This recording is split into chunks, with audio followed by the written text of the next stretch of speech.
أعوذ بالله من الشيطان الرجيم بسم الله الرحمن الرحيم الحمد لله وحده والصلاة والسلام على من لا نبي بعده أما بعد السلام عليكم ورحمة الله وبركاته İngilizce Kur'an-ı Kerim derstiki 11. kısım.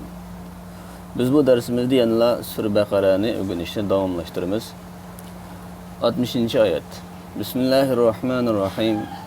وَإِذِ اسْتَسْقَى مُوسَى لِقَوْمِهِ فَقُلْنَا اضْرِبْ بِعَصَاكَ الْحَجَرَ فَانْفَجَرَتْ مِنْهُ اثْنَتَا عَشْرَةَ عَيْنًا قَدْ عَلِمَ كُلُّ أُنَاسٍ مَشْرَبَهُمْ كُلُوا وَاشْرَبُوا مِنْ رِزْقِ اللَّهِ وَلَا تَعْثَوْا فِي الْأَرْضِ مُفْسِدِينَ. And remember, when Moses asked for water for his people, he said, strike this stone with your stick. Then gushed forth therefrom 12 springs.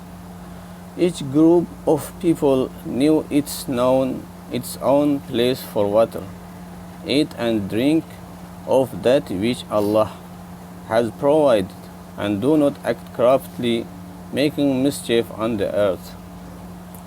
Ve esenla elanla ki Musa öz kavmi için su talep kılgan vaqtni. Biz aytdik, senin Hasan bilen taşni urg'in dedik. Andin onundan 12 bulaq etilib chiqdi. Yani şu taşdan 12 bulaq etilib chiqdi. Her bir grup kişiler, her bir bölük kişiler özninki su içidigan joyini bildi. Yangla ve içinglar Allah sizlarga ta'minlagan, sizlarga rizq bergan narsalardan yeb ichinglar ve ziminda buzg'unchilik qilmanglar.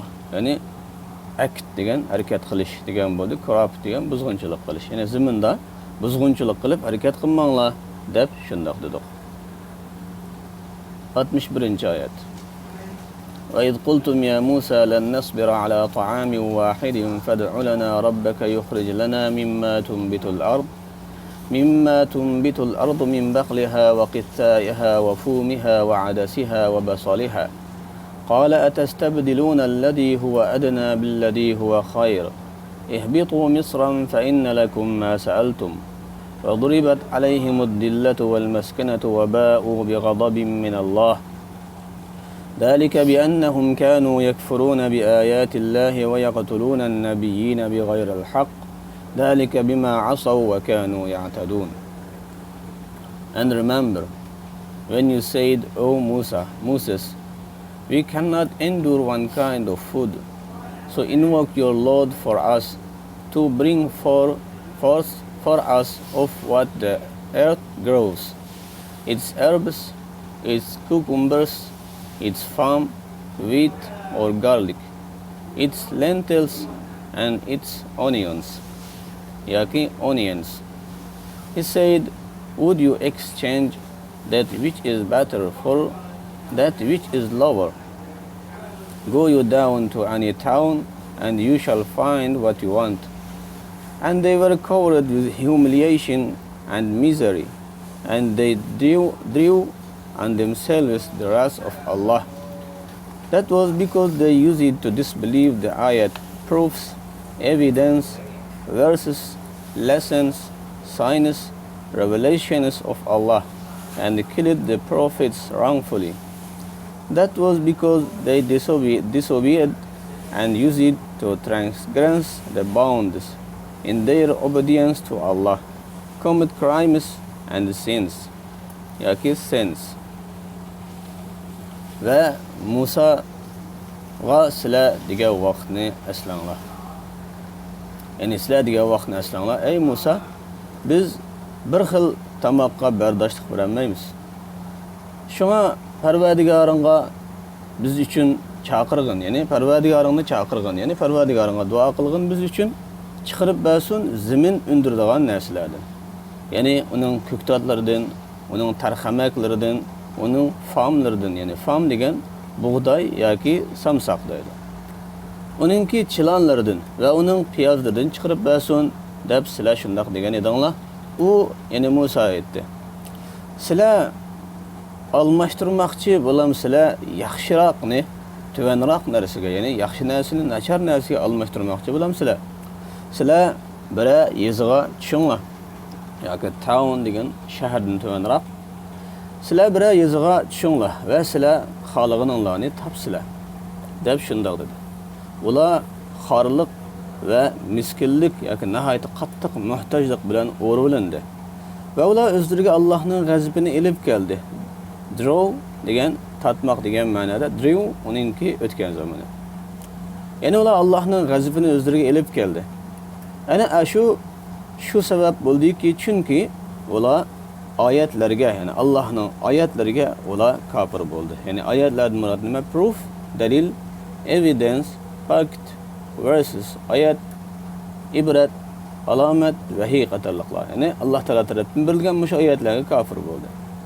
Va payg'ambarlarni zulm qilgan holda o'ldirdi. Ya'ni nahaq o'ldirdi. Ana shu ularningki osiylik bo'lganligi tufaylidan bo'ldi va ular haddidan oshdi. Bounds degan chegaradan o'tib ketdi. O'zlarining Allohga osiylik qilishida, ya'ni jinoyat va gunohlarni qilishida haddan eshib ketganligi uchun Alloh taolo bularga mana shunday jazolarni berdi. 62-oyat. Innal ladina amanu والذين هادوا والنصارى والصابئين من آمن بالله واليوم الآخر وعمل صالحا فلهم أجرهم عند ربهم ولا خوف عليهم ولا هم يحزنون.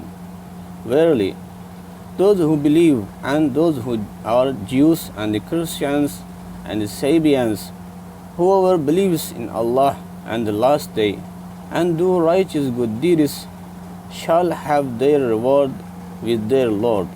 And them shall be no fear, nor shall they grieve. Haqiqatan iman etgan, ishongan kishilar va Yahudi bo'lgan, Xristian bo'lgan va Sabian bo'lgan kishilar. Ya'ni buni hech qanday din yetib bo'lmagan kishilar degishilar bor, necha xil ta'birlar bor. Kimki Allohga va qiyomat kuniga ishonsa yuqori kishilardan va yaxshi amallarni qilsa, ularningki Parvardigorning yanada mukofoti ularning bo'ladi. Ularga qo'rqinish bo'lmaydi. Ne ular g'amkin bo'lmaydi. 63-oyat. Va id akhadna mithaqakum wa rafa'na fawqakum at-tur khudhu ma ataynakum biquwwatin wadhkuru ma fihi la'allakum tattaqun. And O children of Israel, remember when we took your covenant and we raised above you the mount, saying, hold fast to that which we have given you. And remember that which is there so that you may become al-muttaqun, the pious. Ve ey İsrail'nin evlatları, eslanglar, biz sizlarning ahdinglarni olgan, yani sizlarning ahdi to'xtam olgan vaqtni eslanglar ve biz ustinglarga tog'ni ko'targan vaqtni eslanglar. Biz sizlarga bergan narsani ching tutinglar deb ve uning ichidagi narsalarni eslanglar, esinglarda tutinglar. Takit al-muttaqun, yani taqvo bo'lishinglar uchun deb tog'ni ustinglarga ko'targan vaqtni bir eslanglar. Yani bu al-muttaqunning tafsiri haqida Muslimning 2-oyida so'zlab o'tilgan. 64-oyat. Summa tawallaytum min ba'di zalik falawla fadlullohi alaykum wa rahmatuhu lakuntum minal khasirin. Then after that you turned away. Had it not been for the grace and mercy of Allah upon you, indeed you would have been among the losers. Andin shuningdan keyin sizlar yuz o'rdinglar. Allohning rahim shafqati sizlarga bo'lmasa edi, haqiqatan sizlar ziyon tortqushlardan bo'lib ketgan bo'lardinglar. Vaqt munosabati bilan bugungi darsimiz mushagacha bo'ladi. Oxirida yangi so'zliklarni o'rganib o'taylik. Strike, urmoq. Stick, tayoq yoki hasa. Gasht, aqmoq. Corruptly, buzg'unchilik. Asli corrupt, buzg'unchilik, li holatni ko'rsatib berdi. Endure yoki endure, bardoshlik qilmak. Invoke, chaqirmoq. Lentils, chilon. Misery, baxtsizlik. Bounds, chegara. Shuning bilan bugungi darsimiz mushada oxirlashdi. Alloh xolasa kelarki darslarimizda yana inshaalloh darsimizni davomlashtiramiz. Allah subhanahu wa ta'ala kelar sog' salomat uchrashishni nasib qilsin. Assalomu alaykum.